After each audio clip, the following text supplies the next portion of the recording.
எப்போ வந்து பொது வாழ்க்கைக்கு வந்துட்டீங்களோ, மக்கள் சேவைக்கு வந்துட்டீங்களோ, உங்கள் மீது கல்லடி படத்தான் செய்யும். அதை நீங்கள் எப்படி வந்து சமாளித்து கொண்டு போகிறீங்கன்னு அவருடைய திறமையை பொறுத்தது. அதனால் அவரை பற்றி குறை சொல்லக்கூடாதுன்னு சொல்ல முடியாது. யாருக்கும் அவனுடைய தைரியமும் கிடையாது, திராணியும் கிடையாது. அப்போ நான் வந்து விஜய் சொல்கிற மாதிரி உச்ச நடிகர் தான் நானும். மிகப்பெரிய ஃபுட்பால் அப்படின்னா அதிகமான ரசிகர்கள் ஒரு திரைப்படத்தை ஒரு தியேட்டருக்கு போய் பார்த்ததுன்னா சரத்குமார் படத்துக்கு தான். அந்த சமயத்தில் தான் நான் அரசியலுக்கே வரேன். எல்லாருக்கும் வணக்கம். 2-3 மாதங்களுக்கு முன்பே எங்கள் இயக்கத்தை பாரதிய ஜனதா கட்சியுடன் இணைத்த பிறகு தொண்டர்களை நான் சந்தித்து வந்தாலும், ஜூமில் சந்தித்து வந்தாலும், சில நிகழ்ச்சியில் சந்தித்து வந்தாலும் அவங்க ஊக்கப்படுத்தணுன்ற எண்ணம் உருவாகி தீபாவளியை முன்னிட்டு ஒரு சமத்துவ விருந்து ஏற்கனவே சேலத்தில் வந்து நாங்கள் ஒரு விருந்து அளித்து எல்லோரும் பேசி கருத்துக்களை பரிமாறி இருக்கின்றோம். அதன் பிறகு கும்பகோணத்தில் பண்ணோம், சென்னையிலையும் பண்ணோன்ற ஒரு எண்ணம் எங்களுக்கு இருந்தது.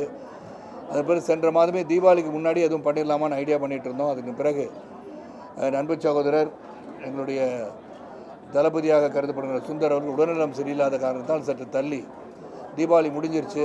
சரி, அது தீபாவளி விருந்து என்று கொடுக்க முடியாது, வருகின்ற கிறிஸ்மஸையும் முன்னிட்டு ஒருங்கிணைந்த ஒரு விழாவாக எடுத்து அனைவரையும் வந்து ஊக்கப்படுத்தி நாம் இணைந்திருக்க இயக்கத்தை வலுப்படுத்தி வருகின்ற அடுத்த 14 மாதங்களில் எப்படி பணிபுரிய வேண்டும், எவ்வாறு பாரதிய ஜனதா கட்சியின் ஆட்சியை தமிழகத்தில் உருவாக்க வேண்டும், நிலைநிறுத்த வேண்டும் என்ற அடிப்படையிலே அவர்களிடம் வந்து கலந்துரையாடுவதற்காக இந்த நிகழ்ச்சி இந்த அன்பு அண்ணன் சக்கரவர்த்தி அவர்களுக்கும் கேசவநாயகம் அவர்களுக்கும் நன்றியை தெரிவித்துக் கொள்கிறேன்.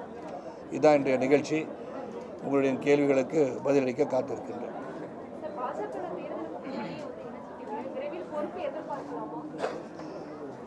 அதான் பொறுப்புக்காக வந்து இணைஞ்ச நான் சொல்லவே இல்லையே. நான் வந்து தேசிய நீரோட்டத்தில் நாங்கள் இருக்க வேண்டும் எண்ணம் பொறுப்பாக இருப்பதால் பொறுப்புகள் வரும்போது அந்த பொறுப்பு மேலும் அதிகரிக்கும் என்பதை மட்டும் சுட்டிக்காட்ட வேண்டும். வாங்க பிரதர்.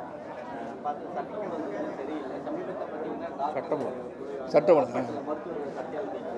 அதுக்கப்புறம் பார்த்தீங்கன்னா சிறையிலேருந்து மதுரைக்கு வந்து கைதிகளை கூட்டு போகிற அந்த காவலரே சரக்கு அடிச்சுட்டு போகிற இது காட்சி பார்த்துருக்கோம். இதை எப்படி பார்க்குறீங்க? ஏன்னா தொடர்ந்து எல்லாருமே ட்விட்டரில் தான் போட்டுருக்காங்க, இதுக்கு நிரந்தர தீர்வு கிடைக்கலைங்க.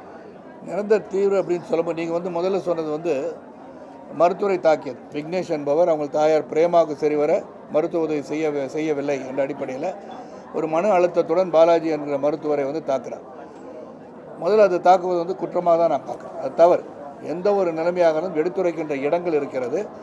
உடனே வந்து கையில் ஆயுதத்தை எடுப்பது தவறு என்று நினைப்பவன் நான். அந்த செயல் செய்திடக்கூடாது.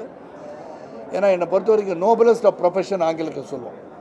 நோபலஸ்ட் ஆஃப் ப்ரொஃபஷன் அப்படின்னு சொன்னால் மருத்துவர்கள் தான் உயிரை காப்பவர்கள். இறைவனுக்கு பிறகு மருத்துவர்கள் தான் உயிரை காப்பவர்கள். இப்போ நான் இன்றைக்கி வந்து உயிரோடு இங்கே உட்காந்துருக்கேன்னா அது காரணம் ஒரு 60 அடியிலேருந்து கீழே விழுந்து கழுத்து அடிப்பட்டு C4 C5 இன்ஜியர் ஆகி இடுப்புலேருந்து எலும்பு எடுத்து இங்கே வச்சு 2 பிளேட் வச்சு 4 ஸ்க்ரூ வச்சு என் கழுத்தே வந்து நிறுத்தியிருக்காங்கன்னா அது காரணம் தெய்வம் ஒரு புறம் இருந்தாலும் என்னை காப்பாற்றிய மருத்துவர்கள் தான். இன்னும் சைலண்டாக இருக்க சொல்லுங்கள். அந்த மருத்துவர்கள் தான். ஸோ அவங்களுக்கு வந்து உரிய ஒரு மரியாதை இருக்கணும். என்றைக்குமே அவங்களுக்கு பெரிய ஒரு அந்தஸ்து. இந்த சம்பவம் வந்து நடந்திருக்கக்கூடாது தான். ஆனால் அவங்க சில குற்றச்சாட்டுகளை வந்து அந்த விக்னேஷுடைய தாயார் என்ன சொல்கிறாங்கன்னா, எங்களை சரியாக அவங்க வந்து ட்ரீட் பண்ணல, மரியாதை குறைவாக நடத்துனாங்க. அது வந்து அவங்க வந்து நமது அமைச்சர் தான் அது என்ன அப்படி நடந்ததான்னு வந்து விசாரணை பண்ணி அது மாதிரி நடந்துச்சா இனிமேல் நடக்கக்கூடாது, அப்படி நடந்திருந்தால் அது நடந்திருக்கக்கூடாது என்ற கருத்து தான். 2வது போதை பற்றி நீங்கள் சொன்னீங்க. இன்றைக்கி பல விதமான போதைகள். நீங்கள் வந்து ஒன்று சொல்கிறது வந்து நீங்கள் வந்து குடி மட்டும் அல்ல, இன்றைக்கி வந்து கஞ்சா புழக்கம், அப்புறம் ட்ரக்ஸுன்றாங்க. அந்த ட்ரக்ஸு பேர் எனக்கு தெரிய மாட்டேங்குது. அதான் சொல்ல புரிஞ்சுக்கிட்டேன் பிரதர். அதனால் காவலரும் தண்ணி அடிக்கிறாங்க அப்படின்னு சொல்லும் போது அதை வந்து எப்படி வந்து கட்டுப்படுத்த போகிறாங்க, சட்டம் ஒழுங்குகளை எவ்வாறு தீவிரப்படுத்த போகிறார்கள், எப்படி ஒரு ஸ்ட்ரிக்டாக ஒரு டிசிப்ளின் இருக்கணுன்றதை உறுதி செய்ய போகிறார்கள் என்பதை நாம் வந்து வலியுறுத்தி ஆக வேண்டும்.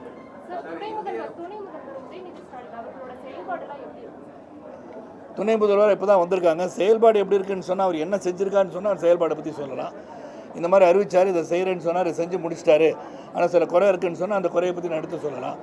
அவர் என்ன செயல்பாடுன்னா அவர் துணை முதல்வராக நியமிச்சிருக்காங்க. அவர் வந்து எல்லா பக்கம் துணை முதல்வராக இது பயணித்து கொண்டிருக்கிறார். என்ன அவருக்கு டார்கெட் கொடுத்துருக்காங்க, என்ன சொல்லியிருக்காங்கன்னு எனக்கு தெரியாது. அதனால் அவர் வந்து ஏற்கனவே வந்து அந்த குடும்பத்தில் ஒருத்தராக டாக்டர் கலைஞர் அவர்களின் பேரனாக என்னுடைய முதல்வரின் மகனாக வலம் வந்து கொண்டிருக்கிறார். ஸோ அவருக்கு குறை நிறைய பற்றி நீ சொல்கிறதுக்கு என்ன செஞ்சுருக்கான்னு சொன்னால் அதுக்கு நான் தான் பல முறை சொல்லிட்டேன். நான் வந்து எங்களுடைய இயக்கம் துவங்கியது முதல் நாங்கள் வந்து யார் வேணால் அரசியலுக்கு வரணும், அரசியலுக்கு வருவது வந்து ஒரு ஜனநாயக கடமை ஆற்றும் கடமை என்று நம்ம அரசியலுக்கு வரணும்னு சொல்லியிருக்கோம். அதனால் விஜய் வந்து அரசியலுக்கு வந்தது வரவேற்கத்தக்க ஒன்று நான் ஏற்கனவே சொல்லிட்டேன். அதனால் கட்சி ஆரம்பிப்போது மக்களுக்காக சேவை செய்கின்ற அந்த எண்ணத்தோடு வருவதை வரவேற்கத்தான் செய்ய வேண்டும்.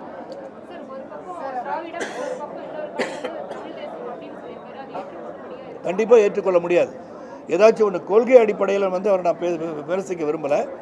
ஏன்னா இப்போ தான் கட்சி ஆரம்பிச்சிருக்காரு, போக போக தான் தெரியும் அவருடைய கொள்கைகள் என்ன, மற்ற கட்சிகளை விட இவர் என்ன சிறப்பாக செயல்படுத்த போகிறார், என்ன திட்டங்கள் வைத்திருக்கிறார், இந்த திட்டத்தை எப்படி செயல்படுத்த போகிறார் என்பதையெல்லாம் போக போக தான் தெரியும். இன்றைக்கி வந்து கட்சி ஆரம்பித்த உடனே நாளைக்கு வந்து இதெல்லாம் சாதிச்சிருவாருன்னு ஊடகங்கள் வந்து வளர்த்துட்ருக்கீங்க. அந்த ஊடகங்கள் வந்து இவர் செய்கிறாரு என்ன நடக்குன்னு கேட்கறனால அரசியல் தலைவர் அவரை பற்றி பேச வேண்டியது வருது. அவராக வந்து பல கூட்டங்கள் நடத்தி அவர் பத்திரிகையாளரை சந்தித்து நான் என்ன செய்ய போகிறோம், மற்றவர்களை விட வேறு மாதிரி டெவலப்மெண்ட் ஆக்டிவிட்டீஸ் நான் பண்ணுறது வந்து இதுவரை யாரும் கண்டிராத அளவில் ஆட்சி புரிய முடியும் என்று ஒரு அழுத்தமாக சொல்லுகின்ற நிலையிலே அது சரியா தவறா நம்ம சர்ச்சைக்கிறோம். ஒரு அரசியல் இயக்கத்தை ஆரம்பித்த பிறகு யாராச்சும் வந்து தாக்கினாதான் அரசியல் நடத்த முடியும்ன்ற எண்ணத்தில் தான் எல்லாரும் பயணிக்கிறாங்கன்னு நினைக்கிறேன். ஏன்னா மக்கள் பிரச்சனை எடுத்துரைத்து அவர் அரசியல் செய்யலாம் என்று நான் நினைக்கிறேன்.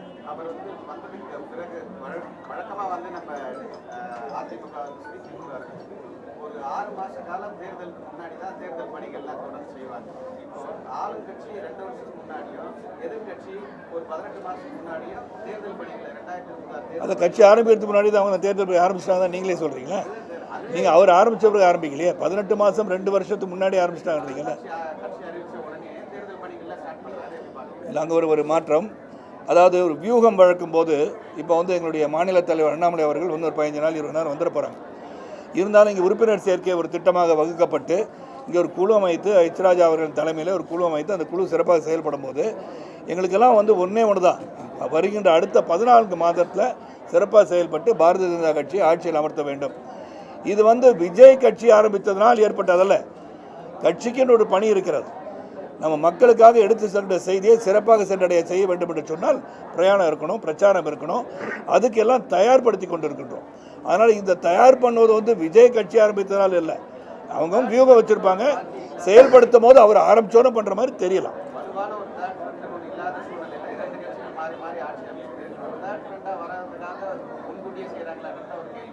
இல்லை தேர்ட் ஃப்ரெண்டுலாம் கிடையாது. இங்கே ஒரே ஒரு ஃப்ரெண்டு தான், பாரதிய ஜனதா கட்சி இஸ் அ ஸ்ட்ராங் ஃப்ரெண்ட்.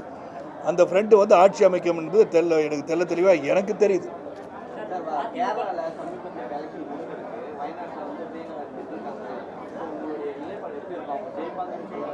ஏற்கனவே வெற்றி பெற்ற இடத்துல வந்து பிரியங்கா அவர்கள் நிற்கிறாங்க. வெற்றி பெற்ற இடத்துல வந்து அவங்க திருப்பி அந்த வெற்றியை கொடுக்க வேண்டும் என்ற எண்ணம் அவங்களுக்கு இருக்கலாம், அதான் சொல்கிறேன். ஆனால் அதனால் வந்து நம்முடைய பினராயி விஜயனை வந்து திடீர்னு பார்த்தா பிரியங்கா காந்தி வந்து பயங்கரவாதிகளோடு கூட்டணி வச்சிருக்கான்னு சொல்கிறாங்க. அது வந்து உடனடியாக எப்படின்னு சொல்லி உடனே மத்திய அரசுக்கு அவர் தெரிவிக்கிறது பினராயி விஜயனின் கடமை என்று நான் சொல்கிறேன்.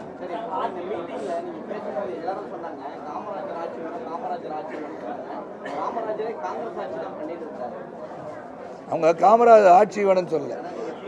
ஒரு நிமிஷம் அவர் பேசி ஒருவர் தான் சொன்னார், நீங்கள் எல்லாரும் பேசலான்னு சொல்கிறீங்க. அது நான் வந்து சற்று நீங்கள் மாற்றிக்கொள்ள வேண்டும். ஒருவர் பெருந்தலைவரின் ஆட்சியை பற்றி 1954 முதல் 1963 வரை சிறந்த ஆட்சியை தந்தவர் பெருந்தலைவர் என்று சொன்னார். அந்த பெருந்தலைவர் அந்த ஆட்சி கொடுக்கலன்னு உங்களால் சொல்ல முடியுமா? முடியாது. ஆக அப்பழுக்கற்ற ஒரு ஆட்சியை தந்து கொண்டிருப்பவர் இன்று அந்த பெருந்தலைவரை போல் அப்பழுக்கற்ற ஒரு ஆட்சியை மோடிஜி அவரை தண்டு கொண்டிருக்கிறார் என்று இணைத்து பேசினார் ஒழிய அவர் காங்கிரஸாக தான் இருந்தார். ஆனால் காங்கிரஸ்காரனே அவர் மதிக்கலையே, அவரை தூக்கி எறிந்த கதமெல்லாம் அவங்களுக்கு தெரியும். இறக்கும் போது வேதனையுடன் இருந்தவர் பெருந்தலைவர் அவர்கள் காங்கிரஸ் கட்சியில். அண்ணாமலை அவர்கள் திரு அண்ணாமலை அவர்கள் மாநிலத்தில் வந்த பிறகு அவர்கள் என்ன எண்ணம் வைத்திருக்கிறார் என்பது நான் சொல்ல முடியாது.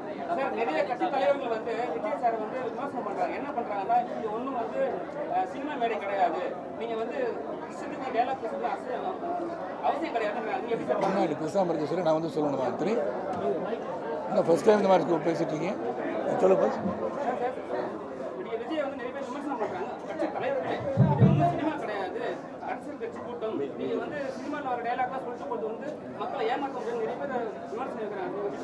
அரசியலுக்கு யாராச்சும் வந்தாலும் சரி, எந்த ஒரு தொழில், நீங்கள் ஒரு தொழில் பண்ணுறீங்க, ஒரு சாதாரண ஒரு பேக்கரி நீங்கள் வச்சுருக்கீங்கன்னா இன்னொருத்தர் பேக்கரி ஆரம்பிக்கிறாருன்னா அந்த பேக்கரி ஆரம்பிக்கிற பற்றி குறை சொல்வது தான் இந்த பேக்கரி வச்சிருக்க சொல்வார்.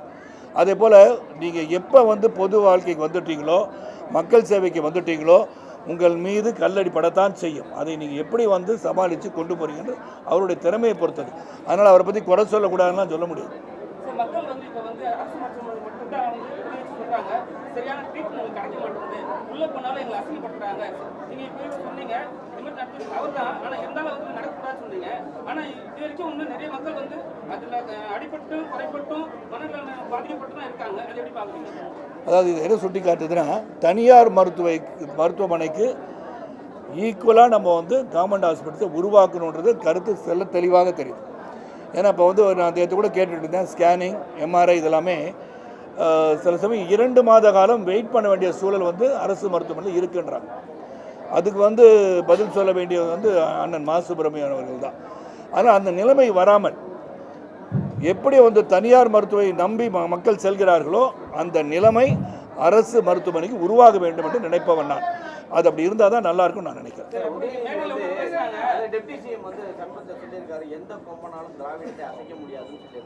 திராவிடத்தை அசைக்க முடியாதுன்னு அவர் சொன்னார், தமிழன் அசைக்க முடியாதுன்னு அவர் சொல்ல.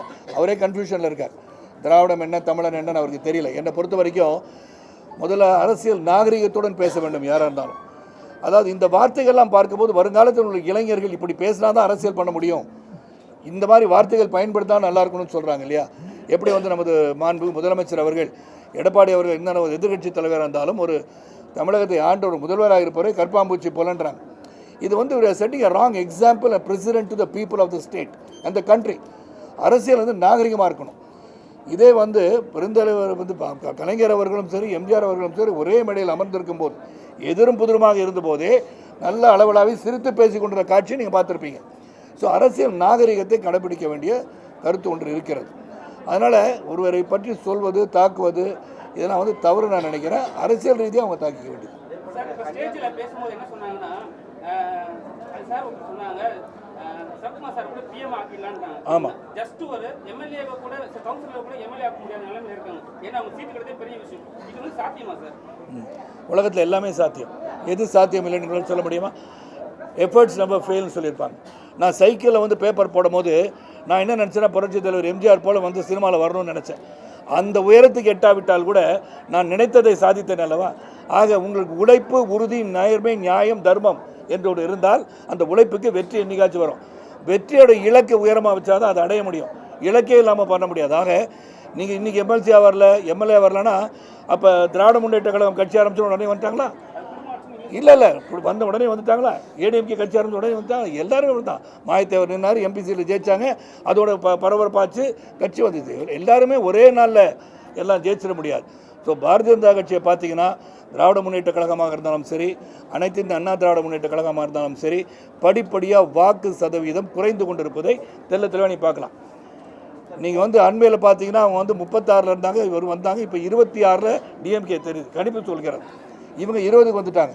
பாரதிய ஜனதா கட்சி தன்னிச்சையாக 11.37 கிட்டத்தட்ட சதவீதம், கூட்டணியுடன் 18%. This can also go to 25, this can also go to 30. அதை நீங்கள் மறந்துடாதீங்க. கடுமையாக உழைப்பவர்கள் தேசிய நீரோட்டத்தில் இருக்க வேண்டும், தேசியத்தை வளர்க்க வேண்டும் நினைப்பவர்கள் அதிக பேர் இருக்காங்க. 1996ஆம் ஆண்டு அன்றிருந்த ஆட்சி, புரட்சித் தலைவர்களின் ஆட்சியை எதிர்த்து நான் போயிருக்கேன் தனி மனிதராக. யாருக்கும் அவனுடைய தைரியமும் கிடையாது, திராணியும் கிடையாது. அப்போ நான் வந்து விஜய் சொல்கிற மாதிரி உச்ச நடிகர் தான் நானும். மிகப்பெரிய ஃபுட்பால் அப்படின்னா அதிகமான ரசிகர்கள் ஒரு திரைப்படத்தை ஒரு தியேட்டருக்கு போய் பார்த்ததுன்னா சரத்குமார் படத்துக்கு தான். அந்த சமயத்தில் தான் நான் அரசியலுக்கே வரேன். ஆக அந்த ஃபுட்பால் இருக்கும்போது கூட உச்ச நடிகராக இருக்கும்போதும் பெரிய பெரிய வெற்றிகள் கொடுத்த போதும் நானே அரசியலுக்கு வரேன். காரணம் மக்கள் சேவைக்காக. அன்று எல்லாரும் சொன்னாங்க அவங்கள எதுக்கவே முடியாதுன்னு. வீட்டை வந்து சொன்ன மாதிரி அன்பு சுந்தர் பேசும்போது சொன்னாங்க, கல்லால் அடித்தாங்க, மலத்தை கழித்து ஊற்றுனாருங்க. ஆனால் 40 நாட்கள் தொடர்ந்து பிரச்சாரம் பண்ணேன். அப்போ எதிர்க்கின்ற சக்தி மட்டும் இல்லை, நாங்கள் இயக்கம் துவங்கிய காலத்தில் மாபெரும் தளர்வுகளை எதிர்த்து அரசியல் பண்ணோம். ஆனால் என்னை பொறுத்த வரைக்கும் எதுவும் சாத்தியம், உழைப்பு, உறுதி இருந்தால். நேசிய ஈரோட்டத்தில் இன்றைக்கி உலகத்தளவில் நீங்கள் பார்த்தீங்கன்னா எல்லாம் பேசும்போது சொன்னாங்க, எல்லாருக்கும் தெரிந்த உண்மை, இன்று இந்தியாவுக்கு ஒரு மிகப்பெரிய புகலிடம் கிடைத்திருக்கு என்று சொன்னால் அது நமது பாரத பிரதமர் மோடி அவர்களால் தான். ஏன்னா உக்ரைன் அதிபர் சொல்கிறாரு, இந்த போரை நிறுத்துவதற்கு ஒருவரால் முடியும் என்று சொன்னால் அது இந்திய பிரதமர் மோடிஜி அவர்களால் தான் முடியுன்றார். இதை புட்டின் அவர்கள் சொல்கிறார்கள். இவர் வந்து இந்தியா வந்து should be declare as a super power, வல்லரசு நாடாக அறிவிக்க வேண்டும் அப்படின்னு சொல்கிறாங்க. அப்போ எதை சுட்டி காட்டுகிறது? ஒருத்தர் சொல்கிறார், நீ பார்த்து இணையதளத்தில் புட்டினுடைய பாதுகாப்பு உலகத்திலே மிகப்பெரிய பாதுகாப்பு. அந்த பாதுகாப்பு அரணை உடைத்து கொண்டு யாரும் அறிய கூட சொல்ல முடியாது. ஆனால் மோடிஜி அவர்களால் தான் புட்டின் அவர்களை கட்டி தழுவி தட்டி கொடுக்க முடிகின்ற ஒரு தலைவனாக இருக்கார். சார் எதை சுட்டி காட்டுனா அந்த பெருமை உயர்ந்து விட்டது, இந்தியனின் பெருமை உயர்ந்து விட்டது. உலக அளவில் ட்ரம்ப்போட மீட்டிங்கில் வெற்றி விழா அறிவித்த உடனேயே பேசும்போது மோடிஜி மோடிஜி மோடிஜின்னு எல்லாம் சொல்கிறாங்க. ஏன் சொல்கிறாங்க? அங்கே இந்தியர்களும் அவருக்கு வாக்களித்திருக்கிறார்கள் என்பதை சுட்டி காட்டியிருக்கிறது. உலக அளவில் ஒருவரை போற்றி கொண்டிருக்கிறார்கள். இங்கே இந்த மாநிலத்தில் மட்டும் போற்ற முடியவில்லை என்றால் மக்கள் வெளிப்படைகிறார்கள், போற்றுவார்கள். போற்றும் காலம் உருவாகி கொண்டிருக்கிறது.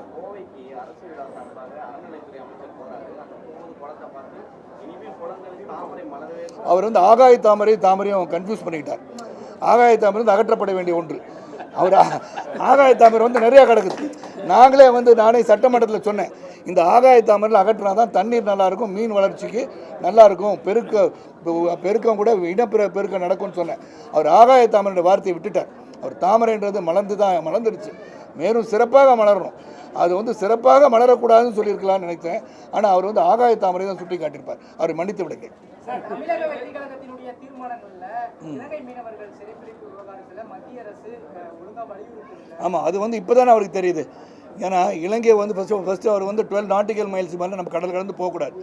ஸோ அதுக்கு வந்து ஒரு மேற்கொண்டு ஒரு சிறந்த ஒரு கண்காணிப்பு இருந்தால், ஏற்கனவே வந்து அன்புச்சவர் வந்து விவேகானந்தன் பேசும்போது சொன்னாங்க, நீங்கள் அவங்கெல்லாம் இருந்து ஆட்சி பீடத்தில் இருக்கும்போதும் பாரதிய ஜனதா வந்த பிறகும் எந்த அளவுக்கு வந்து மீனவர் சகோதரர்கள் பாதிக்கப்பட்டிருக்கான்னு பாருங்கள். அது குறைந்து கொண்டே வருகிறது. பேச்சுவார்த்தை மூலமாட்டு மட்டுமல்ல, இலங்கை அரசுக்கு மிகப்பெரிய உதவியாக இந்திய அரசு இருந்ததால் தான் இன்று வந்து அவங்க economically they become stronger. The trading currency was Indian rupees for some time. இலங்கையில் வர அளவுக்கு நமது பாரத பிரதமர் உயர்த்தியிருக்காங்க. அதனால் அது வந்து சொல்வது வந்து தவறு. எதையும் விஷயம் தெரிஞ்சுக்கிட்டு பேசணும். சுப்ரீம் ஸ்டார் படத்தில் சினிமாவில் சுப்ரீம் ஸ்டார் கட்சியில் வந்து நாட்டாமை, அதே மாதிரி தான் வந்து கமலஹாசன் இப்போ என்ன சொல்லியிருக்காரு, 2 நாள் முன்னாடி வந்து எனக்கு வந்து அடைமொழி வேணாம், ஆண்டவர் பேர் வேணாம், அதெல்லாம் இருந்தால் தான் வந்து மக்கள் நம்ம நல்லது. ஏன்னா ஆண்டவர் அவர் எப்படி பேசுவார் முடியும்? ஆண்டவர் வந்து கடவுள் தானே. உலகநாயகன் வேண்டான்னு சொல்லியிருக்கலாம், ஆண்டவர் வேண்டான்னு சொல்ல முடியாது. ஆண்டவர் எனக்கு வேணும்.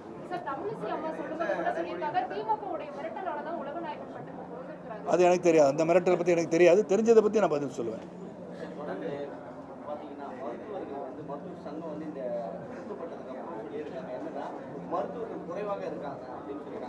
World health organisation I think Karthik is 1000 for 1 person. அப்படி இருக்கும்போது இங்கே வந்து மருத்துவர்களும் அதிகப்படுத்த வேண்டிய சூழல் இருக்குது. செவிலியர்களும் சரி, நர்ஸு, உதவியாளர்கள், இந்த மன அழுத்தம் ஒன்று டாக்டர்ஸ் இருக்குது. நான் சட்டமன்ற உறுப்பினர் தென்காசியில் இருக்கும்போது நான் வந்து ஆரம்ப சுகாதார மையத்துக்கு போகும்போது அங்கே வந்து டாக்டர்ஸ் எல்லாமே இல்லாமல் இருக்காங்க. அங்கே இருக்கிற நர்ஸும் சரி, இல்லாட்டி அங்கே இருக்க தாயம்மான்னு சொல்கிறவங்க அவங்க வந்து பிரசவம் பார்க்குறாங்க. அப்போ முழுமையாக அவங்க என்ன ஒரு ஃபியர் நான் பார்த்தேன். ஆரம்ப சுகாதார மையத்துக்கு வந்து அவங்க கேட்குறது, நாங்கள் ஏதாச்சும் சின்ன இந்த மாதிரி இப்போ நடந்தது, பாலாஜி தவறு செய்தாரா இல்லையா தெரியாது, ஆனால் அவர் போய் குத்துற அளவுக்கு ஆகிப்போச்சு. அங்கே ஒரு உயிர் சேதம் நடந்து விட்டால் கிராமத்தில் அவங்களுக்கு பாதுகாப்பே கிடையாது. ஸோ அவங்க இங்கேருந்து போகிறதுக்கு பயப்படுறாங்க. ஸோ மருத்துவர்களுக்கு போதிய பாதுகாப்பும் அவங்களுக்கு அரணாக இருந்து அரசு எல்லாமே செஞ்சு அவங்களுக்கு வந்து இருக்க இடம், சரியான இடம், பாதுகாப்பு எல்லாம் இருந்தால் அவங்களும் கிராமப்புறத்தில் போய் செயல்படுவாங்க. இங்கேயும் அவங்களுக்கு அழுத்தம் இல்லாமல் they cannot be working 24 hours. அதனால் அவங்களுக்கும் மன அழுத்தம் இல்லாமல் பணி சுமையை குறைப்பதற்கு அதிக மருத்துவர்கள் வந்து உருவாக்கணும். அதை வந்து நம்ம உருவாக்கி தரணும். கனிமொழி கலந்துக்கல, அதனால் நீங்கள் என்ன நினைக்கிறீங்க கேள்வி கேட்க வரீங்க. சரி, உட்கட்சி பூசல் இருக்குமா? அவங்க தான் சொன்ன, அவங்க விளக்கம் கொடுத்துட்டாங்க. அந்த உட்கட்சிக்குள்ளே நான் போக விரும்பலை.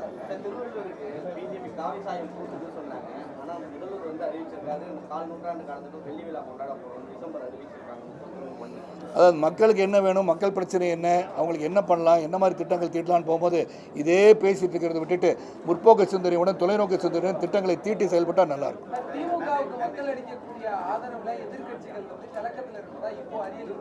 ஆமாம், எங்களை பார்த்து கலக்கத்தில் இருக்காது அப்படி அவங்க சொல்லிக்கிறாங்க.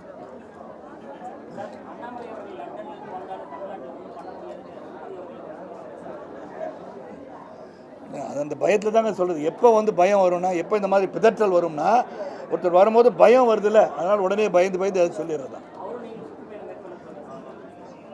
கண்டிப்பாக சுற்றுப்பயணம் போகிறதுக்கு நான் வந்து முடிவு பண்ணிடுவேன். ஏன்னா எங்களுக்கு வந்து பதவிகள்லாம் கொடுத்தப்பட்ட பிறகு மட்டுமல்ல, இந்த ஜூலை மாதத்துக்கு அப்புறம் தொடர்ந்து என்னுடைய பயணம் தேர்தல் வரைக்கும் கண்டினியூஸாக பிரச்சாரம் தான், வேறு ஒரு வேலையும் கிடையாது எனக்கு. நீங்கள் பார்ப்பீங்க 1996ஆம் ஆண்டு எப்படி வந்து அன்றிருந்து அனைத்து இந்திய அண்ணா திராவிட முன்னேற்ற கழகத்தை அகற்றுவதற்காக நான் களம் இறங்கினோம். அந்த களத்தில் இறங்குவேன், உண்மையாக உழைத்து இந்த பாரதிய ஜனதா கட்சியை வெற்றி பெறுவதற்கு முழு மூச்சோடு நீங்கள் இயக்கத்தின் சகோதரர்களோடு சேர்ந்து செயல்பட போகிறோம். அது வெற்றி வருது தோல்வி வருதில்லை, வெற்றி பெறுவதற்கு உறுதியாக செயல்படும். இல்லை நீங்கள் வந்து கேட்டுட்டு இருக்கீங்க, அன்பு சகோதரர் விஜய் அவர்கள் வந்து நீட்டு வேண்டான்னு சொல்லியிருக்காரு, மும்மொழி கொள்கை வேண்டான்னு சொல்லியிருக்காரு, அப்புறம் வந்து கவர்னர் இருக்கக்கூடாதுன்னு சொல்லியிருக்காரு, ஒரே நாடு ஒரே தேர்தல் இருக்கக்கூடாதுன்னு சொல்லியிருக்காரு. அப்படி சொல்லும்போது அது வந்து புரிதல் இருக்கான்னு எனக்கு தெரியல. என்னை பொறுத்தவரை நீட்டை பொறுத்த வரைக்கும் உங்களுக்கும் தெரியும் சகோதரர்களே, நீட்டை வந்து 2013 வந்து it was introduced in India.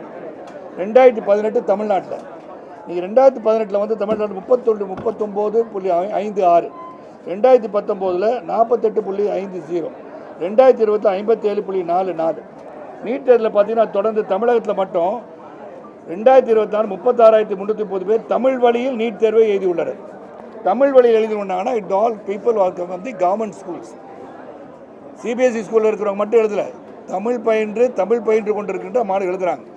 அப்போ த்ரூ அவுட் த கண்ட்ரி இப்போ பெரிய லெவலில் வந்து நீட்டை வந்து ஆதரித்து தான் போயிட்டுருக்காங்க. ஒரு திறமையை எப்படி வெளிப்படுத்துறது அப்படின்னு பார்த்தீங்கன்னா, இப்போ போலீஸுக்கு வந்து ஆள் எடுக்கிறாங்க. உங்களுக்கெல்லாம் எந்த ஒரு தேர்வும் கிடையாது, நீங்கள் எல்லாம் போலீஸ் வேலைக்கு சேர்த்துடலாம் அப்படின்னு சொல்ல முடியுமா? தேர்வு ஒன்று இல்லாமல் எப்படி ஒரு தகுதியை வந்து நிர்ணயிப்பது? ஸோ தகுதியை நிர்ணயிப்பதுக்கு ஒரு தேவை, நீட்டு தேவை தான். அப்போ நீட்டு தேவையில்லை எதை வச்சு சொல்கிறீங்க? It is increasing, every year it is increasing. ஒவ்வொரு வருடமும் வந்து எழுதுபவர்கள் அதிகமாகிறாங்க. 100% தமிழகத்திலிருந்து பார்த்தீங்கன்னா தமிழக மாணவர் பிற மாநில மாணவர்கள் போட்டியாக இந்த ஆண்டு அதிக தேர்ச்சி பெற்றுள்ளார்கள், முன்னிலையில் இருக்காங்கன்னு போடுறாங்க. அப்புறம் எப்படி நீட் வேணான்றீங்க? படித்து பார்க்கணும் சார், இதெல்லாம் படித்து பார்க்கணும். ரிட்டன் டேக்கன் எவ்ரிதிங் படித்து பார்த்துட்டு பேசுகிறோம். மும்மொழி கொள்கைன்றீங்க, மும்மொழி கொள்கை வேண்டான்றீங்க. ஆனால் உங்கள் குடும்பத்தில் எல்லாம் ஹிந்தி படிச்சுக்கிறாங்க. நீங்கள் வந்து கேரளா போனாலும் சரி, கர்நாடகா போனாலும் சரி, ஆந்திரா போனாலும் சரி, ஹிந்தியில் பேசினா எல்லாருக்கும் புரியுது. அப்போ ஹிந்தியை படிக்கக்கூடாதுன்னு எப்படி சொல்லலாம்? அது கவர்மெண்ட் ஸ்கூல்ஸ் இருக்கவங்க தமிழ் கற்றுக்கூடாது, சிபிஎஸ்சிக்கு மட்டும் ஏன் வந்து ஆங்கிலம் ஹிந்தி கற்றுக்கலான்றீங்க? அவங்களுக்கு மட்டும் சாய்ஸ் ஏன் கொடுக்குறீங்க? Why government schools are not given choice learn Hindi. அவர் கொடுத்து பாருங்க படிக்கிறாங்களா இல்லையான்னு. ஸோ மும்மொழி கொள்கை வரவேற்கத்தக்க ஒன்று. It is a highly spoken language இந்த கண்ட்ரி, இல்லையா? நேஷனல் லாங்குவேஜ் இல்லை தான், ஆனால் அதிகமாக பேசுவது ஹிந்தி மொழி. நம்ம ஆங்கிலம் வந்து 300 ஆண்டுகளுக்கு மேலே ஆங்கிலேய நாட்டு ஆண்டனால அந்த மொழியை நம்ம கற்றுக்கிட்டோம். ஒரு காமன் லாங்குவேஜ்னும் போது ஹிந்தி, அது கற்றுக்கிற என்ன தப்பு? சிபிஎஸ்சியில் வச்சுருப்பீங்க, அங்கே வைக்க மாட்டிங்களா? பல பள்ளி மாணவர்களை வந்து பேட்டி நான் பார்த்தேன், எங்களுக்கு ஹிந்தி கற்றுக் கொடுக்க வாய்ப்பை தாங்கன்னு தான் அவங்க சொல்கிறாங்க. ஸோ இதை நீங்கள் உணர்ந்து பார்க்கணும். கவர்னர் வேண்டான்னு சொல்கிறாரு. அம்பேத்கருடைய படத்தை மிகப்பெரிய ஒரு கட்டோடு வச்சுருக்கார் விஜய். அப்போ அம்பேத்கர் இயற்றிய அந்த constitution deliberated by Ambedkar chairman, அவர் சொல்கிறத தான் கவர்னருடைய இது இருக்குன்றாங்க. அப்போ நாளைக்கே நீங்கள் முதலமைச்சர் ஆகிட்டீங்கன்னா உங்களுக்கு ஸ்வேரிங் அண்ட் செரமனி யார் நடத்துவா? கவர்னர் நடத்தக்கூடாதா? அப்போ நீங்கள் கான்ஸ்டியூஷன் அமெண்ட்மெண்ட் கொண்டு வருவீங்களா? ஸோ என்ன சொல்கிறான்னு புரிஞ்சுக்கிட்டு பேசணும். ஸோ இதெல்லாம் எனக்கு ஒப்புதல் கிடையாது. ஆனால் அவர் அரசியல் பயிலுக்கு என்னோட வாழ்த்துக்கள்.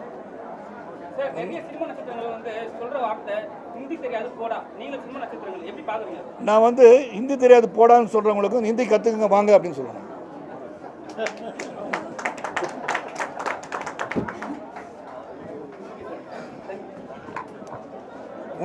ஒன்னே ஒன்று தான், சப்கே சாத்ன்றார் பிரதமர் அவர்கள்.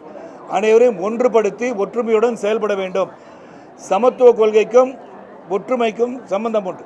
அந்த சமத்துவன்ற வார்த்தை பாரதிய ஜனதா கட்சி ஃபுல்லாகவே இருக்குது. யாருமே வந்து இந்த மண்டபம் நடத்துகிறது வந்து இஸ்லாமிய சகோதரருடைய மண்டபம். அது இன்றைக்கி நாங்கள் எங்கள் மீட்டிங் நடத்துகிறது வந்து பாரதிய ஜனதா கட்சி மீட்டிங். இஸ்லாமிய சகோதரருடைய இடத்துல இடம் கொடுத்துருக்காருன்னா அவங்க மனசில் நாங்கள் இடம் பிடிச்சதாக இருக்கும். தவறான ஒரு புரிதல் தேவையெல்லாம். இப்போ வந்து நம்ம ட்ரெயின் விட்டுருக்காங்க வந்தே பாரத், அதில் வந்து முஸ்லீம் ஏறக்கூடாதுன்னு சொல்லிட்டாங்களா? சிந்திச்சு பார்க்கணும். நீங்கள் படிப்படியாக அவங்க என்ன பண்ணுறதுன்னு தெரில. பாரதிய ஜனதா கட்சியின் அப்பொழுக்க ஆட்சியை எப்படி நம்ம வந்து இந்த தாக்கத்தை மக்களிடம் சென்று அடையாமல் செய்வதற்கு அவங்க எடுக்கிறது. ஒரு வேடிக்கையாக ஒருத்தர் சொல்கிறார், நீங்கள் வந்து ஜனகணமனலேருந்து திராவிடத்தை வந்து வச்சுருக்காங்களே அப்படின்னு. ஜனகணமனலை சொன்னது வந்து நல்லா புரிஞ்சுக்க அன்பு சகோதர சகோதரிகளே. பஞ்சாப சிந்து குஜராத் மராட்டா திராவிட உட்கல வங்கான்னு சொன்னதுக்கு காரணம் நார்த்தில் உள்ள பஞ்சாபை சேர்ந்து குஜராத்னு சொல்லும் போது தமிழ்னு சொல்லும் போது திராவிடம் என்பது இங்கே உள்ள 4 மொழிகளை சேர்ந்ததை சொன்னாங்க. அது எப்படி நீங்கள் தூக்குவீங்க? எந்த இடத்துல இருக்கணுமோ அது இருக்கணும். ஆக திராவிடம் சொல்லி இங்கே வந்து கேட்டது தமிழ் அப்படின்றத வந்து மறந்து போகக்கூடாது அப்படின்னு சொல்லும் போது நீங்கள் நினைக்கலாம் அண்ணா சீமானை வந்து சரத்குமார் ஆதித்து பேசியிருக்கான்னு. சில கொள்கைகள் சில பேர் சொன்ன நல்லது இருந்தால் எடுத்துக்கலாம், தீவை இருந்தால் அகற்றி வச்சுக்கலாம். ரொம்ப நன்றி. மக்களை நான் சந்திக்கிறேன்.